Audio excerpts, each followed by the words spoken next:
రాకాలోకంకి స్వాగతం. ఈ కంటెంట్ మీకు నచ్చినట్టయితే లైక్ చేయండి, మీ బంధుమిత్రులకు షేర్ చేయండి. ఇప్పటి వరకు సబ్స్క్రైబ్ చేసుకోకపోతే సబ్స్క్రైబ్ బటన్ని నొక్కండి. అదేవిధంగా బెల్ ఐకాన్ని కూడా తప్పనిసరిగా నొక్కండి. జై హింద్ మిత్రులారా. మన దేశంలో మానవ హక్కుల గురించి, మానవతావాదం గురించి మాట్లాడే వాళ్ళకి రెండు నాలుకలు ఉంటాయి. కొన్ని విషయాల్లో మానవ హక్కులు గుర్తుకొస్తాయి, చాలా విషయాల్లో మానవ హక్కులు గుర్తుకురావు. ఈ ద్వంద్వ ప్రమాణాలు దశాబ్దాలుగా కొనసాగుతూ వచ్చాయి. ఇప్పుడు ప్రజల్లో చైతన్యం వచ్చి ఎదురు ప్రశ్నించటం మొదలుపెట్టిన తరువాత అసహనమని, లేకపోతే అంధభక్తులని, ఇట్లాంటి రకరకాల విశేషణాలని ఉపయోగించి వీళ్ళ నోరు నొక్కేటటువంటి ప్రయత్నం జరుగుతుంది. బంగ్లాదేశ్లో హిందువుల పైన అత్యాచారాలు జరుగుతున్నాయి. గత వారం 10 రోజుల్లోనే 4 హిందువుల్ని కొట్టి చంపడమో, సజీవ దహనం చేయటమో, అత్యంత కిరాతకంగా వాళ్ళని చంపడమో జరిగింది. మానవ హక్కుల గురించి మాట్లాడే వాళ్ళు బంగ్లాదేశ్లో హిందువుల మారణహోమం గురించి మాట్లాడటం లేదు. మందిరాల ధ్వంసం కానీ, ఆస్తుల విధ్వంసం కానీ, దహనాలు, లూటీలు, వీటి గురించి ఎవరు మాట్లాడటం లేదు. వెనిజువలా గురించి అందరూ మాట్లాడతారు. ఎందుకంటే వెనిజువలా వామపక్షం కాబట్టి, వామపక్ష సర్కార్ అక్కడ ఉంది కాబట్టి వెనిజువెలా కోసము కార్చాల్సినటువంటి కన్నీళ్లను జాగ్రత్తగా ఉంచుకునేందుకు వాళ్ళ రిజర్వాయర్ ట్యాప్ తిప్పగానే కన్నీళ్లు కారడానికి వీలుగా ఈ బంగ్లాదేశ్ గురించి పట్టించుకోరు వీళ్ళు. ఎందుకంటే ఇక్కడ కారాలి కన్నీళ్లు, ఇక్కడ అవసరం లేదని వాళ్ళు అనుకున్నారు. గ్లోబల్ హ్యూమన్ రైట్స్ గురించి ప్రపంచవ్యాప్తంగా మాట్లాడేటటువంటి గ్రేటా థున్బర్గ్ లాంటి వాళ్ళు కానీ, లేకపోతే జస్టిన్ ట్రూడో లాంటి వాళ్ళు కానీ బంగ్లాదేశ్లో జరుగుతున్నటువంటి అత్యాచారాల గురించి పెదవి విప్పటం లేదు. అంతర్జాతీయ సముదాయం కూడా మన దేశంలో ఉన్నటువంటి ప్రతి అంశం పైన మాట్లాడేటటువంటి కాంత్రయం కావచ్చు, సినీ రంగంలో ఉన్నటువంటి కాంత్రయం కావచ్చు, మిగతా వాళ్ళు ఒక్కళ్ళు కూడా మాట్లాడటం లేదు. ఆఖరికి బెంగాల్కి చెందినటువంటి బెంగాలీ ఇంటలెక్చువల్స్ వామపక్షవాదులైనట్లయితే, లేదా తృణమూల్ మద్దతుదారులైతే, కాంగ్రెస్ మద్దతుదారులైతే గొంతు విప్పడం లేదు. చాలా విడ్డూరకరమైనటువంటి పరిస్థితి ఇది.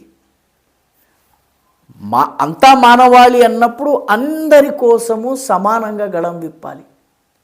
బంగ్లాదేశ్లో జరుగుతున్నటువంటి పరిణామాలకి, హిందువులపైన జరుగుతున్న అత్యాచారాలకి వ్యతిరేకంగా BCCI, board of cricket and control in India, BCCI ఏదైతే ఉందో అది కోల్కతా నైట్ రైడర్లో టీం ఏదైతే ఉందో, ఈ ఐపీఎల్ ఆడేటటువంటి టీం, దానిలో ఉన్నటువంటి బంగ్లాదేశీ ప్లేయర్లని ఈసారి వాళ్ళని కాంట్రాక్ట్ నుంచి తొలగించాలని చెప్పి ఆదేశించింది. దాంతో ఎక్కడ లేని మానవ హక్కుల వాళ్ళు బయటకు వచ్చేశారు. ఇది తప్పు, ఆటల్లో రాజకీయాలు తేవద్దు, ఆటల్లో ఈ రకమైనటువంటి ఉండకూడదు అని చెప్పి మాట్లాడుతున్నారు. ముస్తఫిజుర్ రెహమాన్ మద్దతుగా చాలామంది క్రీడాకారులు కాని వాళ్ళు కూడా కామెంట్లు చేస్తున్నారు. సరిగ్గా ఇదే సమయంలో భారతదేశంతో సంబంధం లేనటువంటి పాలస్తీనా అంశం పైన తనకు హెల్మెట్ మీద పాలస్తీనా బొమ్మ పెట్టుకుని కశ్మీర్లో క్రీడాకారులు ఆడుతుంటే అది అసలు మన దేశానికి సంబంధించినటువంటి వ్యవహారం కాదు, నువ్వు ఇవి చేయకూడదని చెప్పి ఒక్కళ్ళు చెప్పడం లేదు. అంటే రెండు నాల్కల ధోరణి అనేది మానవ హక్కుల విషయానికి వచ్చేసరికి ఒకే విషయం మీద, ఆట విషయంలో బంగ్లాదేశ్ విషయంలో భారతదేశం ఒక రకంగా స్పందిస్తే దానికి ఒక రకంగా దానిని వ్యాఖ్యానిస్తున్నారు. అదే పాలస్తీనా ఫ్లాగ్ పెట్టుకుని క్రీడాకారుడు ఆడుతుంటే దాని గురించి మాత్రం మాట్లాడరు. సినీ నటి జాన్వీ కపూర్ పాపం ఈ బంగ్లాదేశ్లో హిందువుల పైన జరుగుతున్నటువంటి అత్యాచారాల గురించి మాట్లాడేసరికి ఆమె నోరు నొక్కేందుకు మొత్తం బాలీవుడ్లో ఉన్నటువంటి వాళ్ళు, బయట ఎవరైతే తమని తాము లెఫ్ట్ లిబరల్ అని చెప్పుకుంటారో వాళ్ళందరూ కూడా దాడి చేశారు. చిట్టచివరికి ఆమె సైలెంట్ అయిపోవలసి వచ్చింది.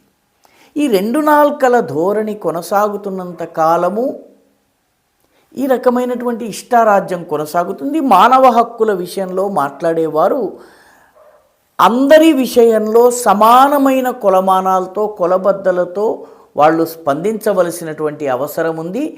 ఒకదానికి మాత్రమే స్పందించి మరొకదాని గురించి మాట్లాడము. పాకిస్తాన్ ఉగ్రవాద దాడి చేస్తే మేము మాట్లాడము, కానీ పాకిస్తాన్ తోటి చర్చలు జరపము అనగానే కొవ్వొత్తులు తీసుకుని సరిహద్దుకు పరిగెడతాము. ఈ ధోరణి మారవలసిన అవసరం ఉంది. ఎందుకంటే భారతీయ జనత ఇప్పుడు ఇలాంటి వాళ్ళని ప్రశ్నిస్తోంది. ఈ వీడియో మీకు నచ్చినట్టయితే లైక్ చేయండి, షేర్ చేయండి, ఈ ఛానల్కు సబ్స్క్రైబ్ చేయండి. మీ అభిప్రాయాన్ని కమెంట్ల రూపంలో తప్పనిసరిగా పంపించండి.